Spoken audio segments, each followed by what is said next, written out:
Vaccination sites like the one here at Cal State Northridge are opening up all across the country. Los Angeles County still has more than 500,000 ballots left to count. 5.7 million people received mail-in ballots, and about 75% of the votes cast were by mail. 17-year-olds' voting rights aren't the only voting rights on the ballot this year in California. Prop 17 would allow ex-convicts to vote while on parole.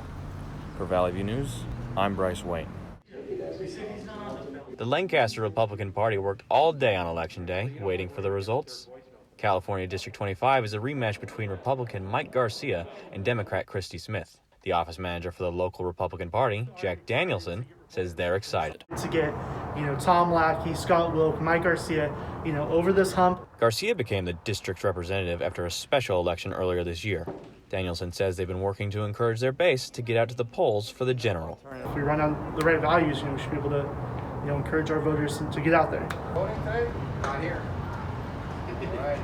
District 25 has had Republican representation since 1992 until Katie Hill won in 2018. But Smith says the switch back to Republicans after the special election was a fluke. We had moved our state's primary from June to March. A lot of our voters didn't realize that there was going to be a May special when I won both primaries coming out of March. A lot of people thought that it was done and over. The presidential election brings a higher turnout than the midterms. Smith says Democrats will benefit from that. Typically, increased voter turnout in a district like this where there's a Democratic registration advantage means that more Democrats have turned out, and that puts us at a slight advantage. Despite losing the special election earlier this year, Christy Smith is leading in the general election.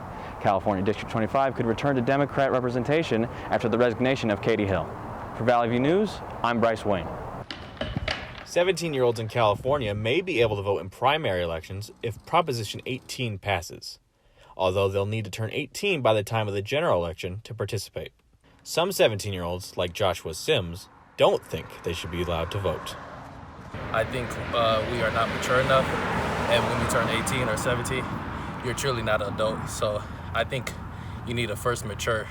Ready, go.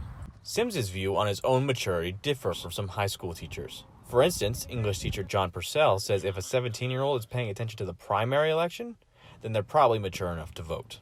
If you're of that age and you're politically aware and to the point that you're going to go ahead and register at 17 to vote in a primary, I think they should let you have at it.